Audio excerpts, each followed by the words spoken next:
বিশেষ করে স্কটল্যান্ডের মাল বোতল সবচেয়ে বেশি। স্কটল্যান্ডের মালগুলো বেশি মজবুত। বাংলাদেশের কোনো বোতল তো পাচ্ছি না। বাংলাদেশের বোতল হচ্ছে চসের বোতল, এটা স্কটল্যান্ড। ভালো মানের যে মালগুলো এটা অনেক সময় রাস্তার বা বিভিন্ন টোকাইদের থেকে পাওয়া যায় না, এটা বিশেষ করে জায়গা বুঝে বিভিন্ন জায়গাতে আনতে হয়। মদের বোতল বিভিন্ন জায়গাতে সংগ্রহ করে নিয়ে আসি, এটা বিভিন্ন বার থেকে নিয়ে আসি, বিশেষ করে বিভিন্ন ক্লাব থেকে অনেকেই আমাদেরকে দিয়ে যায়, ওখান থেকে আমরা নিয়ে বিক্রি করি। কোনো সমস্যা বলতে তেমন না, এটা তো হচ্ছে খোলা বোতল, এটা অনেকে পানি রাখতেছে, মধু রাখতেছে বা ভিনেগারের জন্য নিচ্ছে।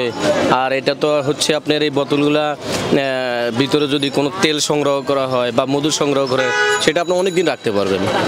এটা আমি আচার রাখবো সেই জন্য রাখছি, আর হচ্ছে দুধ রাখতে পারবো বাচ্চাদের, তারপর বিভিন্ন জিনিস রাখা যায়, মশলাপাতি রাখা যায়। মশলাপাতি রাখলে সেটা ভালো থাকে, কিছুদিন বেশি দিন ভালো থাকে।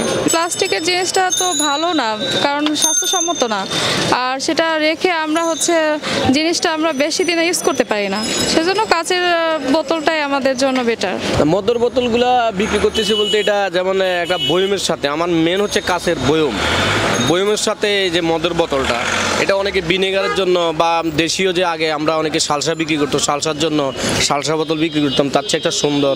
সালসার বোতলগুলো তো তেমন একটা পরিষ্কার হয় না, মদের বোতলগুলো পরিষ্কার, ওখানে পানি রাখলে বা ভিনেগার রাখলে বা মধু রাখলে জিনিসটা শৌখিন হয়। আর এই বোতলগুলো দিয়ে অনেকে এখন আপনার বিভিন্ন শোপিস তৈরি হচ্ছে, বিভিন্ন কারুকাজ হচ্ছে, তারপরে আর্টিং হচ্ছে, এই জন্য সেই বোতলগুলোর চাহিদা। এলে 100, 150, 200 টাকা, আমার 50 টাকা বেশি, 60 টাকা বেশি। এলে আমরা দেখা গেছে 200, 250 পর্যন্ত বিক্রি করে ডিজেল বুঝা, প্রায় 30 বছর মতন। এলে গোলশান থেকে আনি, আবার সাঙ্গারপুর থেকে আনি। ব্যবসা বিক্রি তো প্রায় এখন একেবারে অবস্থা খুব খারাপ, ব্যবসা বাণিজ্যের অবস্থা। আগে হয়তো 3000, 4000, 5000 হয়তো, এখন তেমন হয় না। এখন মানুষ তো শৌখিন জিনিস কোন কেনাকাটা, মানুষের ইনকামের উপরে নির্ভর করে কেনাকাটাটা।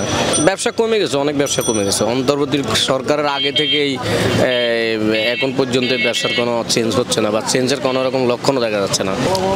এই 60-70 থেকে 250, 200, 150, 80, 120 পর্যন্ত পাওয়া যায় বোতল।